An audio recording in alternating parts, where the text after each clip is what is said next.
বাজারে রাস্তার দুপাশে ব্যবসায়ীদের ফেলা আবর্জনার স্তূপ, ই রিক্সা, বাইক, গাড়ি পার্কিং করে যানজটের সমস্যা কদমতলা বাজারে।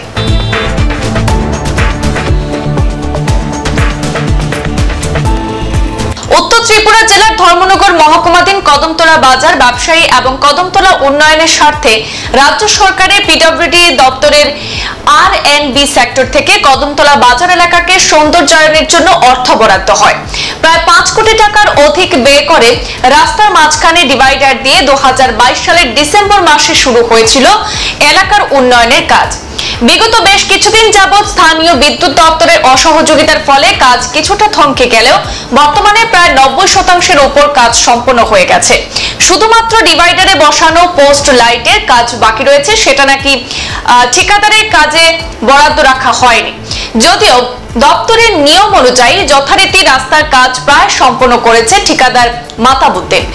দুর্গোৎসবের প্রাক মুহূর্তে এই রাস্তার কাজ সম্পন্ন হওয়াতে খুশি এলাকার জনগণ সহ কদমতলার বাজার ব্যবসায়ীরা। কিন্তু একাংশ ব্যবসায়ীর বদান্যতার কারণে সেখানে ক্ষোভ দেখা দিয়েছে স্থানীয় সচেতন জনগণের মধ্যে। কেননা রাস্তার দুপাশে জল নিষ্কাশন ব্যবস্থা বন্ধ হয়ে পড়েছে দোকানীদের ফেলা আবর্জনার স্তূপে। তাছাড়া রাস্তার উপর যত্রতত্র ফেলা হচ্ছে প্লাস্টিকের ব্যাগ, খালি বোতল সহ নানা আবর্জনা, আর তা সব গিয়ে পড়ছে ড্রেনের মধ্যে এবং জল নিষ্কাশন ব্যবস্থা বন্ধ হয়ে যাচ্ছে। ফলে অল্প কিছুদিনের মধ্যেই ড্রেন বন্ধ হয়ে রাস্তায় জল জমতে থাকবে এবং পুনরায় বেহাল অবস্থায় পরিণত হবে কদমতলা বাজার এলাকা। তাছাড়া রাস্তার পুরো অর্ধেক অংশ দখল করে রাখা হচ্ছে ই রিক্সা, ছোট গাড়ি এবং বাইক পার্কিং করে। এতে একদিকে যেমন যানজট সৃষ্টি হচ্ছে, অন্যদিকে রাস্তার এক পাশ দিয়ে যান চলাচল করতে গিয়ে নানা সমস্যা দেখা দিচ্ছে।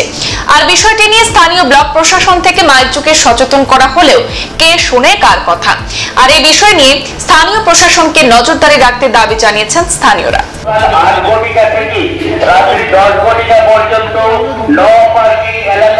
ঘোষণা করা হলো। এই নো পার্কিং এলাকায় সকল প্রকার যানবাহন, ই রিক্সা, অটো রিক্সা, বাইক থামিয়ে রাখা এবং অস্থায়ী দোকান বসানো নিষিদ্ধ। নবনির্মিত ফুটপাথটি জনসাধারণের চলাচলের জন্য উন্মুক্ত রাখার জন্য এবং ড্রেনের ভিতর কোন প্রকার আবর্জনা, খালি জলের বোতল, কোল্ড ড্রিঙ্কসের বোতল এবং পিচ রাস্তার উপর গরম জল, গাড়ি, বাইক ইত্যাদির পুরা মোবিল, দোকানের আবর্জনা, রেস্টুরেন্ট ও মিষ্টির দোকানের নোংরা জল ইত্যাদি না ফেলার জন্য রাস্তার দুই পাশে সকল ব্যবসায়ী এবং স্থায়ী বাসিন্দাগণের প্রতি অনুরোধ জানানো যাচ্ছে। বিগত দিনে অনেক কাজ হয়েছে, কিন্তু এবারে যে কাজটা হয়েছে খুবই সুন্দর হয়েছে। মানে আমার সেই কদমতলা বাজারটাকে দেখে কিন্তু খুবই ভালো লাগছে। কালারিং হয়েছে, সুন্দর কাজ হয়েছে, ফুটপাথ হয়েছে। কিন্তু আমার একটা আবেদন সবার কাছে, এর রাস্তার মধ্যে নোংরা না পালানোর জন্য। বর্তমানে মাইকিং চলছে, কিন্তু এই মাইকিং থেকে যাবে যদি আমরা এটাকে ইনিশিয়েটিভ না নেই। আমরা ওই রাস্তায় পালাই, রাস্তায় ফেলে দিই, তাহলে কিন্তু ভবিষ্যতে এই ড্রেনগুলো বন্ধ হয়ে যাবে। রাস্তার যে ড্রেনগুলো সাইডে দিকে দেন, ড্রেনের সিস্টেম দেওয়া যেটা চক হয়ে যাবে। চক হয়ে গেলে আস্তে আস্তে রাস্তা পুরো জাম হয়ে যাবে। আমরা কিন্তু ফ্লাড পাই না ভবিষ্যতে। আমার এখানে বাজারের মধ্যে কিন্তু ফ্লাড হয়ে যাবে এইভাবে যদি রাস্তার ড্রেন যদি বন্ধ হয়ে যায়। আমার আবেদন একটাই সবার কাছে, রাস্তার মধ্যে বাজারের মধ্যে আবর্জনা না ফেলার জন্য। প্লাস পাশাপাশি আমাদের চেয়ারম্যান উনি খুবই সুন্দর একটা উদ্যোগ নিয়েছেন। প্রত্যেক রবিবারে নগর পঞ্চায়েত থেকে আমাদের এখানে জাবড়ার গাড়ি আসবে, প্লাস ডাস্টবিন দেওয়া হবে। ডাস্টবিনের মধ্যে জাবড়া মাধ্যমে ওটা থেকে জাবড়া নেওয়া হবে। এটা আমি খবর পেয়েছি। এটা যদি উদ্যোগ হয় বা এটা যদি হয় খুবই ভালো জিনিস। আমরা দোকানের আমরা ব্যবসায়ী যারা আছে, আমরা যদি ইনিশিয়েটিভ নেই, পাশাপাশি যারা মানুষ জনগণ যারা আছে ওদেরকে যদি আমরা বলি, বা বাজারের মধ্যে চিপসের প্যাকেট, জাবড়া যে কিছু আছে, বোতল, এই যে জিনিসগুলো না বলানোর জন্য, তাহলে কিন্তু আমরা বাজারটা আরও সুন্দর হবে। বাইরের থেকে লোক যখন আসবে এসে বলবে কিন্তু আমরা কদমতলাটা উন্নত হয়ে গেছে। আর আমরা উন্নত স্টেপের দিকে আগাচ্ছি। এই উন্নত স্টেপের দিকে আমরা সবাই মিলে যদি আগাইতে কদমতলা বাজারটাকে আরও সুন্দর আমরা করতে পারবো। ভবিষ্যতে আমরা সুন্দর একটা বাজার দেখতে পাবো। রাস্তার দুপাশে আমি একটা কথা বলে না পারছি না, আমাদের এই বাজারের মধ্যে আমাদের যে টুকটুক যারা আছে ওরা কিন্তু সিস্টেমেটিক ওয়াইজ কিন্তু ওরা টুকটুকের গাড়িগুলো রাখে না।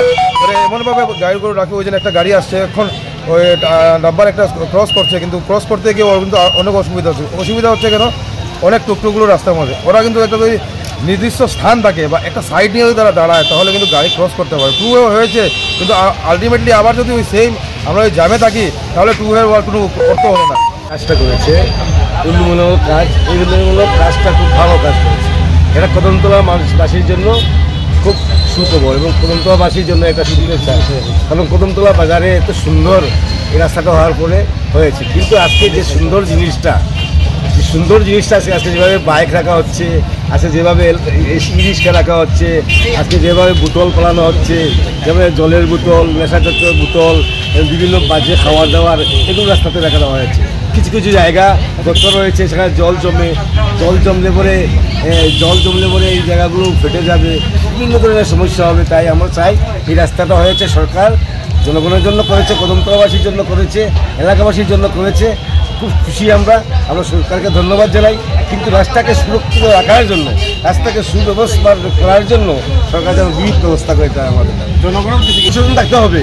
কারণ অনেক জনগণ আছে জল খেয়ে রাস্তাতে বোতলটা ফেলে দেয়, নেশাদ্রব্য খাইয়ে নেশার বোতলটা ফেলে দেয়, আবার কিছু জিনিস রেস্টুরেন্ট থেকে এনে খাওয়ার জিনিস নিয়ে আবার রাস্তায় ফেলে দেয়। এগুলো তো ঠিক না। এটা সুন্দর জিনিস, এটাকে বিশ্রী করে দেওয়া হচ্ছে। কিছু ব্যবসায়ীরা দেখলাম আবর্জনা জমিয়ে রাস্তায় রেখে, কিছু ব্যবসায়ীরা তাদেরও আবর্জনা নিয়ে রাস্তায় ফেলে দেওয়া হয়। তাই এগুলোতে সরকার যেহেতু একটু দৃষ্টি বা প্রশাসন এদিকে দৃষ্টি যাতে দেয় এবং এই জায়গাটা যাতে সুন্দর থাকে। রাস্তার দুপাশে দেখলাম ব্যবস্থা খারাপ, ঠিক আছে, কিন্তু বলতে হবে পার্কিংয়ের ব্যবস্থা করে দিতে হবে, তো পার্কিংটা ঠিক হয়ে যাবে। সংবাদ এই পর্যন্তই, ফিরছি পরবর্তী অন্যান্য আপডেট নিয়ে। ধন্যবাদ।